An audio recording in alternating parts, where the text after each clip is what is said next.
নমস্কার বন্ধুরা, তিয়াশাস রেসিপিতে সকলকে স্বাগত জানাই। আজ হাজির হয়েছি শীতের সবজি ব্রকলি দিয়ে আলুর এক দুর্দান্ত স্বাদের রেসিপি নিয়ে। এই শীতে বাজারে অনেক ধরনের সবজি পাওয়া যায়, তার মধ্যে ব্রকলি হলো অন্যতম। তবে এই ব্রকলি দিয়ে যে কী রান্না করব সেটা আমরা ভেবেই পাই না। ব্রকলি হলো ফুলকপির মতোই এক ধরনের সবজি, যেটা অনেক ধরনের রান্নাতেই ব্যবহার করা যায়। আজ আমি ব্রকলির যে রেসিপিটা শেয়ার করব সেটা ভাত, রুটি সব কিছুর সঙ্গেই আপনারা খেতে পারবেন। আর এই রেসিপিটা এতটাই সুস্বাদু হয় যে ছোট বড় সকলেই চেটেপুটে খেয়ে নেবে। আসুন তাহলে দেখে নেওয়া যাক এই দুর্দান্ত স্বাদের ব্রকলির রেসিপি। এখানে আমি একটা ব্রকলি নিয়েছি। এবার ব্রকলিটাকে এভাবে কেটে নিচ্ছি।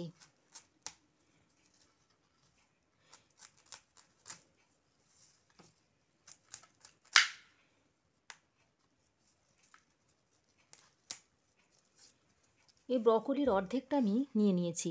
এবার এগুলোকে একটু ছোট ছোট করে টুকরো করে নিচ্ছি।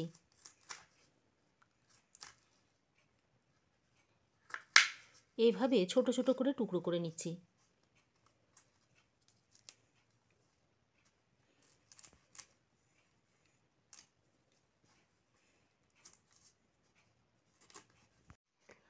আমরা সাধারণত বাড়িতে ফুলকপি যেভাবে কেটে নিই ঠিক সেভাবেই ব্রকলিগুলোকে কেটে নিতে হবে।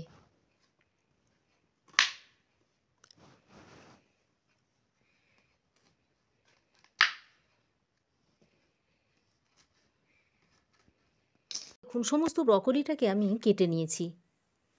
এবার কড়াইয়ে বেশ খানিকটা জল গরম করতে দিয়েছি। তারপরে জলের মধ্যে দিয়ে দিচ্ছি 1 চামচ নুন। নুনটাকে জলের সঙ্গে ভালো করে মিশিয়ে নিচ্ছি। তারপর এর মধ্যে কেটে রাখা ব্রকলিগুলো দিয়ে দিচ্ছি। ব্রকলিগুলো দিয়ে নুন জলের সঙ্গে ভালোভাবে মিশিয়ে দিচ্ছি। এবার এটাকে 2 থেকে 3 মিনিট মতো একটু ভাপ দিয়ে নেব।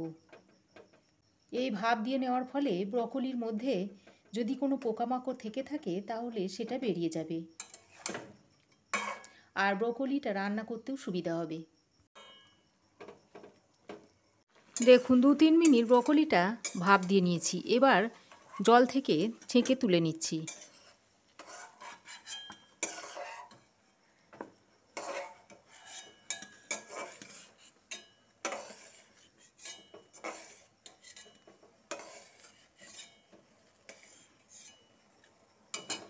এবার এটাকে আরও একবার ভালো করে ধুয়ে নেব।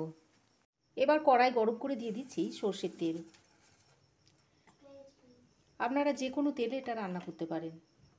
এবার গরম তেলে একটা মিডিয়াম সাইজের আলু কেটে দিয়ে দিচ্ছি। আলুগুলোকে এরকম লম্বা লম্বা করে কেটে নিয়েছি। তারপর আলুগুলোকে একটু ভেজে নিচ্ছি।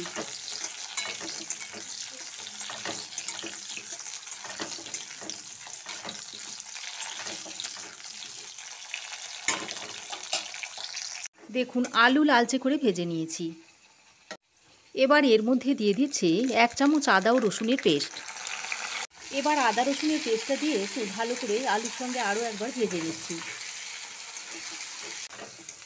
আদা রসুনের কাঁচা গন্ধটা চলে যাওয়া পর্যন্ত এভাবে একটু ভেজে নিয়েছি। এবার আমি এর মধ্যে ভাপিয়ে নেওয়া ব্রকলিটা দিয়ে দিচ্ছি।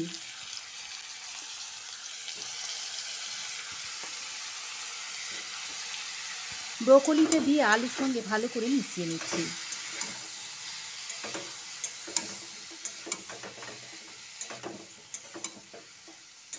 আলু আর ব্রকলিটা বেশ কিছুক্ষণ এইভাবে নেড়েচেড়ে নেওয়ার পর এর মধ্যে একটা বড় সাইজের পেঁয়াজ আমি এরকম চৌকো করে টুকরো করে নিয়েছি, সেগুলো এখন এর মধ্যে দিয়ে দিচ্ছি। একটু হাতের সাহায্যে এইভাবে চেপে চেপে দিচ্ছি, এতে করে পাপড়িগুলো ভালোভাবে খুলে যাবে। পেঁয়াজগুলো দিয়ে আরও একবার ভালো করে মিশিয়ে নিচ্ছি।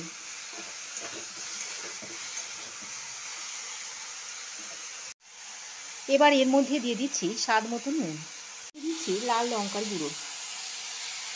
নুন আর লঙ্কার গুঁড়োটা দিয়ে আরও একবার ভালো করে মিশিয়ে নিচ্ছি। এবার এইভাবে অল্প একটু জলে ছিটা দিয়ে দিচ্ছি। তারপর আবারও একবার ভালো করে নেড়ে চেড়ে নিচ্ছি। এবার ঢাকা দিয়ে দিয়ে এটাকে ভালো করে নেড়ে চেড়ে এইভাবে রান্না করে নেব। বেশ কিছুক্ষণ ঢাকা দিয়ে দিয়ে আলু আর ব্রোকলিটাকে রান্না করে নিয়েছি। দেখুন, আলু ও ব্রোকলি মোটামুটি সেদ্ধ হয়ে গেছে। এবার এই পর্যায়ে একটা ছোট সাইজের ক্যাপসিকাম আমি কুচি এর মধ্যে দিয়ে দিচ্ছি। ক্যাপসিকামগুলো এরকম লম্বালম্বি করে কেটে নিয়েছি। ক্যাপসিকামটা দিয়ে আলু ও ব্রোকলির সঙ্গে ভালোভাবে মিশিয়ে নিচ্ছি।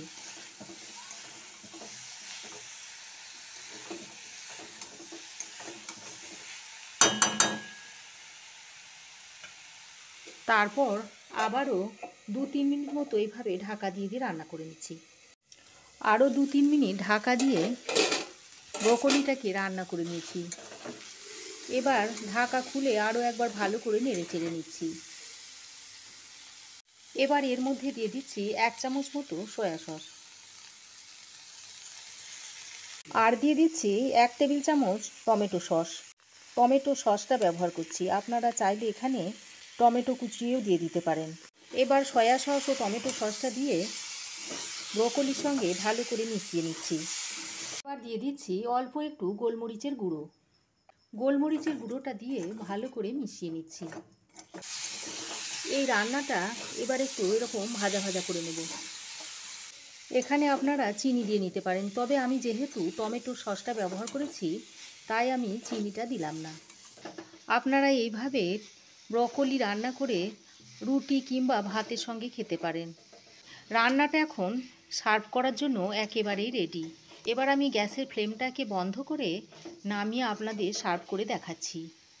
এবার আমি এই আলু দিয়ে ব্রোকলির রেসিপিটা আপনাদের একটা বাটির মধ্যে সার্ভ করে দিচ্ছি। এইভাবে তৈরি করে আপনারা রুটি দিয়ে খেতে পারেন কিংবা গরম ভাতের সঙ্গেও এটা খেতে দারুণ লাগে। তো একবার এইভাবে আমার মতো করে বানিয়ে খেয়ে দেখবেন, আশা করছি আপনাদের ভালো লাগবে। তো বন্ধুরা, আমার এই আজকের আলু দিয়ে ব্রোকলির রেসিপি আপনাদের কেমন লাগলো অবশ্যই একটা কমেন্ট করে জানাবেন। ভালো লাগলে একটা লাইক ও শেয়ার করবেন। পাশে থাকা বেল আইকনটা অবশ্যই প্রেস করবেন। আর আমার চ্যানেলে নতুন বন্ধু হয়ে থাকলে প্লিজ চ্যানেলটা সাবস্ক্রাইব করার অনুরোধ রইল। আজ এ পর্যন্তই, আবার দেখা হবে নতুন কোনো রেসিপি নিয়ে নেক্সট এপিসোডে। সে পর্যন্ত ভালো থাকবেন, সুস্থ থাকবেন। ধন্যবাদ।